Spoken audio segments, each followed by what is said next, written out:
वर्धा की धरती पर एक ऐसा व्यक्तित्व है जिसने अपने जीवन का हर पल समाज के उत्थान के लिए समर्पित कर दिया। हम बात कर रहे हैं समाज सेवी नारायण जारुंडे की, जिनकी सोच और कार्य आज युवाओं के लिए प्रेरणा बन चुके हैं। नारायण जारुंडे ने विशेष रूप से छात्राओं की शिक्षा को अपना मिशन बनाया। उनका मानना है कि किसी भी समाज की प्रगति का रास्ता शिक्षा से होकर ही गुजरता है, और जब बेटियां शिक्षित होती है तो पूरा परिवार और समाज सशक्त बनता है। इसी विचार को उन्होंने गांव-गांव, स्कूलों और युवाओं तक पहुंचाने का कार्य निरंतर किया है। अपने सरल और प्रेरणादायी अंदाज में वे युवाओं को यह संदेश देते हैं कि सफलता किसी एक दिन में नहीं मिलती, बल्कि निरंतर अच्छे कार्य और सकारात्मक सोच से ही जीवन में ऊंचाइयों को छुआ जा सकता है। उनका कहना है कि अगर इरादे नेक हो और मेहनत सच्ची हो तो सफलता जरूर आपके कदम चूमती है। जारुंडे का जीवन खुद इस बात का उदाहरण है कि समाज के लिए किया गया हर छोटा प्रयास भी एक बड़ी बदलाव की नींव रखता है। आज वे न सिर्फ वर्धा बल्कि आसपास के क्षेत्रों में भी एक प्रेरणा स्रोत बन चुके हैं। उनकी यह सेवा भावना और शिक्षा के प्रति समर्पण आने वाली पीढ़ियों के लिए एक उज्जवल मार्गदर्शन है, जो यह सिखाता है की असली सफलता वही है जो समाज के काम आए। समाजाचं कार्य यासाठी करावं लागते का समाज मन जागृत कसं करायचं, कारण वेगवेगळ्या क्षेत्रामध्ये विद्यार्थी शिक्षण घेतात पण फेल पडतात, म्हणजे मागं पडतात। हे क्षेत्र असं आहे की सामाजिक क्षेत्रात जर आपण कार्य करत राहिलो, आपला माझा मनसा, तर माझा मनसेचा उद्देश याच की आपलं पाऊल जसे बाबासाहेबांनी कार्य केलेत राहिले त्याप्रमाणे त्यांच्या कार्याची प्रेरणा घेऊन आपण हे कार्य करतो। म्हणजे समाज क्षेत्रात यासाठी कार्य करावं लागते का आपण जर कार्य केलं तर याचा पगडा लहान मुलावर पडतो, त्याचा पडसाद उमटते। तर त्याप्रमाणे सामाजिक कार्यासाठी विद्यार्थी अग्रेसर होतात, म्हणजे शिक्षणात, क्रीडात, वेगवेगळ्या क्षेत्रामध्ये विद्यार्थी तत्पर होतो। या असा एक सामाजिक कार्याचा क्षेत्राचा एक भाग आहे। पण त्यामध्ये कधी कधी अडचण येते, आपली परिस्थिती, पण परिस्थितीवर मात करण्याचा एक कारण आपण सामाजिक कार्य करत राहिलो तर समाज सुद्धा आपल्याला सहभागी करतात, कारण चांगलं कार्य केल्याने चांगलंच कार्य होते, हे माझा समज आहे। मी वृत्तपत्र माध्यमातून या कार्य करतो की कुठलीही समस्या असो समाजाची, गावाची, तहसीलची, जिल्ह्याची, ही लोकांपर्यंत कशी पोहोचण्याच्या उद्देशानं समाज कार्य करण्याचा उद्देश म्हणजे वार्डामध्ये, गावामध्ये, समाजामध्ये महापुरुषांच्या जयंत्या घेणे, त्या माध्यमातून विद्यार्थ्यांचा गुणगौरव करणे। विद्यार्थ्याचा गुणगौरव केल्यामुळे एका विद्यार्थ्याचा गुणगौरव जर केला तर दुसऱ्या विद्यार्थ्याला चांगला प्रोत्साहन मिळते, आणि प्रोत्साहन मिळून विद्यार्थी तत्पर तयार होतो। कारण की आपल्या शिक्षणाचा फायदा आजकाल होत नाही, कारण की शासनाच्या कुटिलते धोरणामुळे आपल्याला विद्यार्थी पुढे जात नाही, कारण की शिक्षण हे महागडे झालेलं आहे। कारण की सर्वसाधारण व्यक्तीला किंवा परिवाराला शिक्षण हे महागडे झालेलं आहे, कारण की परिस्थितीमुळे शिक्षण घेऊ शकत नाही। पण त्या विद्यार्थ्याला जर आपण प्रोत्साहित जर केलं, त्याचा गुणगौरव जर केला, तर विद्यार्थी हा वेगवेगळ्या क्षेत्रात प्रोत्साहित होऊन शिक्षणाची त्याला वाटचाल करावी लागते, शिक्षणाची त्याला जिद्द निर्माण होते, असा माझा समज आहे। त्या माध्यमातून करण्याचा उद्देश म्हणजे कसं, तर विद्यार्थ्यांना प्रत्येक योजना माहीत राहत नाही, किंवा ग्रामीण भागातल्या लोकांना सुद्धा व्यवस्थितरित्या त्याचा जीआर माहीत राहत नाही। पण आपण या माध्यमातून त्यांना सूचित करतो का विद्यार्थ्याला जर शिक्षण दिलं तर त्याला स्कॉलरशिप कशी मिळेल, त्याला स्कॉलरशिप मिळण्यासाठी कुठल्या ऑफिसमध्ये किंवा कुठल्या शासनाच्या ऑफिसमध्ये जाऊन त्यांना फॉर्म भरणे आणि त्याला प्रोत्साहित करणे, हे आमचा उद्देश असते। मी विद्यार्थ्याला कधी बी सांगणंच आहे का नोकरी लागण्याच्या उद्देशाने शिक्षण घ्यायचं नाही। तर हे क्षेत्र असं आहे, शैक्षणिक क्षेत्र, काय शिक्षण कधीच वाया जात नाही।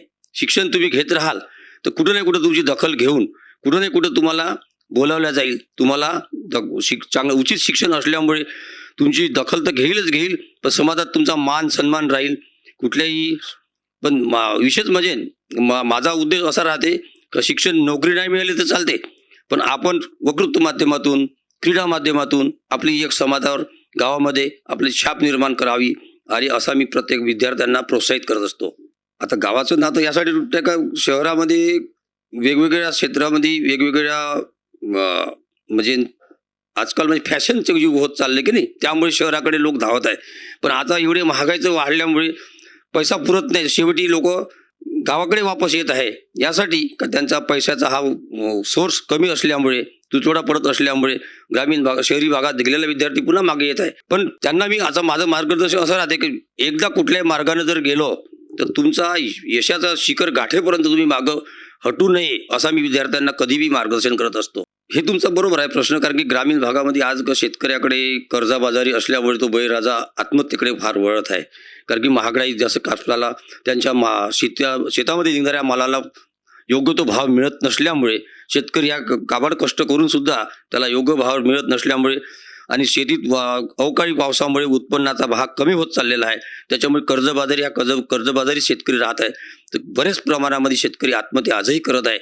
पण त्यांच्यासाठी पर्यायी व्यवस्था म्हणजे विद्यार्थ्यांना मी माझं कधी मार्गदर्शन का कर्ज घेऊन तुम्ही गाडी घेऊ नका, तर तुमची पर्यायी व्यवस्था म्हणून तुम्ही कुठला तरी रोजगार उत्पन्न करा, असं मी कधी विद्यार्थ्यांना मार्गदर्शन करत असतो. आता पूर्ण जिल्हाभरामध्ये कधीही कुठल्या ठिकाणी मोठा प्रोग्राम जर नियोजित झाला तर त्या मोठ्या प्रोग्राममध्ये नामवंत कवी, नामवंत गायक, नामवंत साहित्यिक क्षेत्रातला व्यक्ती, नामवंत व्याख्यानवाला व्यक्ती जेव्हा येतो त्यांचा मी मुलाखत घेत असतो, त्यांची भेट घेत असतो.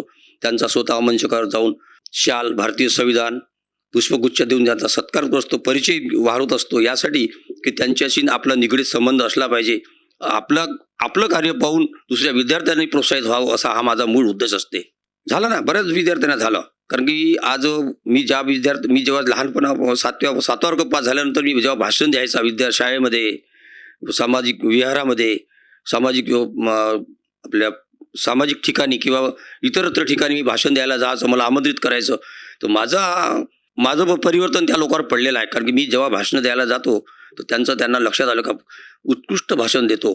तर मी त्यांना सुद्धा असं मार्गदर्शन केलं आहे का हे एक क्षेत्र असं आहे का नोकरी जरी नाही मिळाली तर भाषण क्षेत्र असं आहे का हँकरिंग मध्ये म्हणजे संचालन करणे, उत्कृष्ट भाषण देणे, तर त्याला हे स्कोप आहे.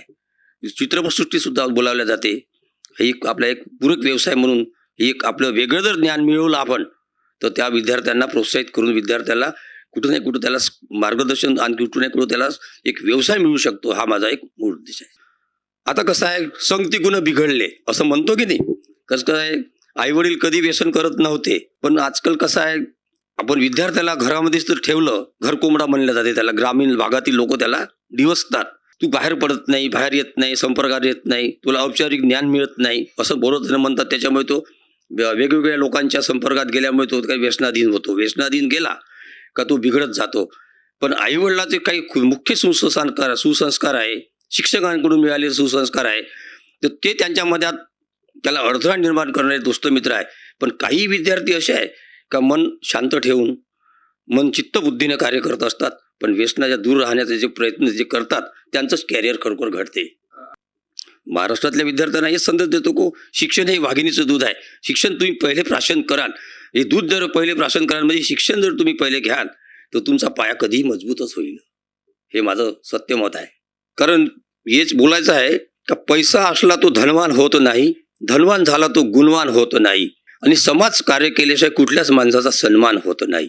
ही माझा संदेश आहे तरुणांना आजच्या. कारण की तरुण सत्य मार्गाकडे वळण्याचा प्रयत्न करते, पण त्याला कुणी नाही कुणी कुठे मागे होण्याचा जरूर प्रयत्न होतो. म्हणून विद्यार्थ्यांनी सत्य मार्गाने चाललं पाहिजे. सत्याचा कधी हा विजय असतो.